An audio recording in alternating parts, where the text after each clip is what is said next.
నేర్పించుట, క్రమశిక్షణలో ఉంచుట, ఈ 4 పనులు రేపు బడికి పోయినాక మీరు చేస్తారు. పిల్లవానికి నేర్పుతారు, పాఠాన్ని బోధిస్తారు, వారిని నియంత్రిస్తారు. పిల్లైతేనే బయటికి పోవాలి, క్లాస్ నుంచి వెళ్ళొద్దు అని చెప్పి నియంత్రిస్తారు. వారిని డిసిప్లిన్, క్రమశిక్షణలో కూడా ఉంచుతారు. మరి ఈ యొక్క విద్యని ప్రాచీన భారతదేశంలో ధర్మ అనే పేరుతో పిలిచేవారు.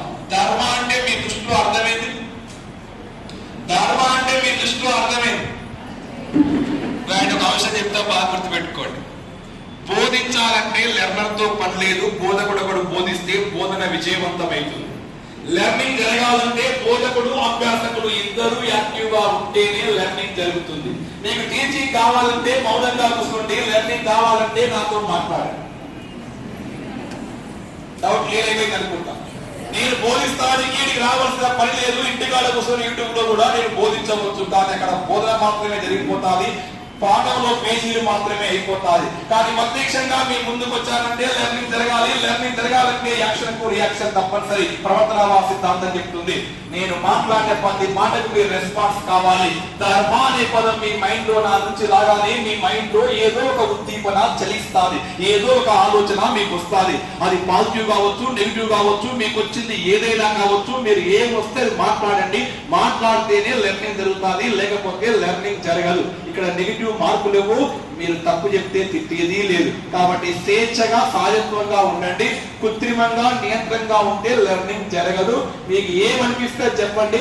ఇక్కడ ఎవ్వరు ఏమి అనుకోరు. మీకంటే ఎక్కువ, నాకు ఎక్కువ ఏమీ కాదు. రైట్.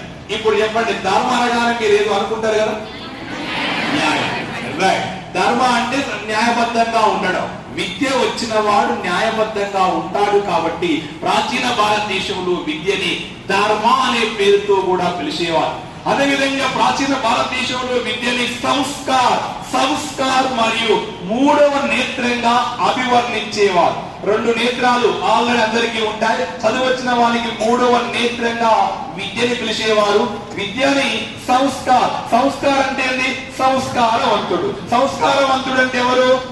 నైతిక విలువలు పాటించేవాడు, ధర్మ ప్రవర్తన కలిగిన వాడు, మీలాగా క్లాసులో నిద్రపోకుండా కూర్చునేవాడు. వాడిని ఏమంటాం?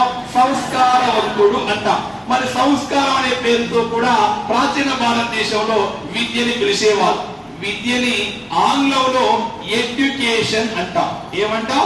ఎడ్యుకేషన్ అంటాం.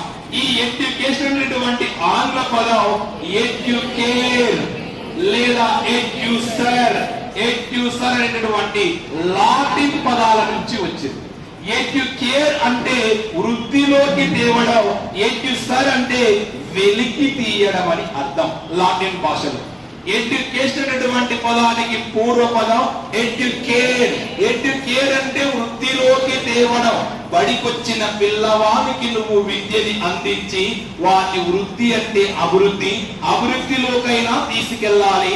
లేదా బడికొచ్చిన పిల్లవానికి కొన్ని సామర్థ్యాలు ఉంటాయి, నీ విద్య ద్వారా వాటి సామర్థ్యాలైనా వెలికి తీయాలి. ఎడ్యుకేషన్ ఏ భాషా పదం? ఎడ్యుకేషన్ ఆంగ్ల భాషా పదం. దానికి పూర్వ పదాలు ఎడ్యుకేట్ మరియు అనే లాటిన్ పదాలు. ఎడ్యుకేట్ అనగా వృద్ధిలోకి తేవడం, ఎడ్యుసర్ అనగా వెలికి తీయడం. అందుకే విద్య అంటే అభివృద్ధి చేయడం, వృద్ధిలోకి తేవడం, వెలికి తీయడం, సంభవించడం, కనుక్కొనడం, నేర్పడం, క్రమశిక్షణలో ఉంచడం, బోధించడం, ఇలా రకరకాల పేరుతో విద్యని పిలుస్తూ ఉంటాం. మరి ఈ విద్య మీద అనేకమైనటువంటి నిర్వచనాలు ఉన్నాయి. కొన్ని ప్రాచీన భారతదేశంలో ఇచ్చారు, కొన్ని ఆధునిక భారతదేశంలో ఇచ్చారు, కొన్ని మీలాంటి విదేశీయులు కూడా తమదైన శైలిలో విద్యని నిర్వచించారు. నిర్వచనాలు లేవు, టెన్షన్ ఏం పడకండి. మోక్షానికి దారి తీసేదే విద్య ఉపనిషత్తులు. వ్యక్తిని నిస్వార్థునిగా తయారు చేసేదే విద్య ఋగ్వేదం. ఆత్మ జ్ఞానమే విద్య భగవద్గీత. దుఃఖ నివారణ విద్య గౌతమి బుద్ధుడు.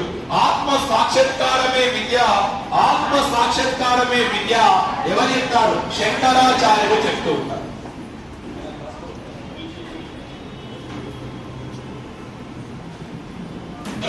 ఆత్మ సాక్షాత్కారమే విద్య శంకరాచార్యుడు. వ్యక్తిలోని అంతర్గత శక్తుల్ని వెలికి తీసేదే విద్య అరవిందుడు. శీల నిర్మాణమే విద్య దయానంద సరస్వతి. శీలవంతునిగా తయారు చేసేదే విద్య విద్య యజ్ఞవల్కుడు పిలుస్తాడు. ఇక మీ యొక్క ఫాదర్ అయినటువంటి గాంధీ ఏమంటాడంటే శారీరక, మానసిక, ఆధ్యాత్మిక అంశాలను వెలికి తీసేదే విద్య. మహాత్మా గాంధీ అంటాడు, దేని ద్వారా బుద్ధి వికసిస్తుందో, దేని ద్వారా వ్యక్తి సుఖాలపై నిలబడతాడో అదే విద్య అంటాడు. వివేకానంద అంతర్గత దైవాంశ శక్తులను వెలికి తీసేదే విద్య అని చెప్పి ఆయన పేర్కొంటూ ఉంటాడు. ఈ దేశాన్ని ప్రేమించేది, దేశం మీద ప్రేమను కురిపించేదే విద్య అని చెప్పి చాణక్యుడు లేదా కౌటిల్యుడు పేర్కొంటూ ఉంటారు.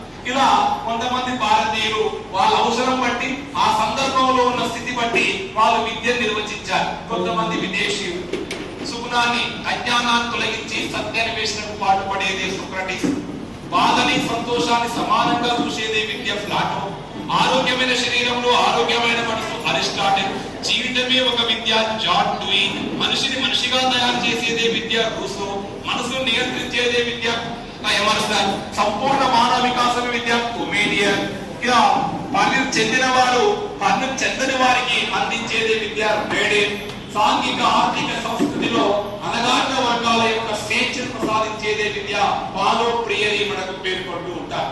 ఈ నిర్వచనాలు తెలంగాణలో ఉన్నాయి కానీ మీకైతే లేవు. ఇప్పుడు మీకు విద్య అంటే తెలిసింది.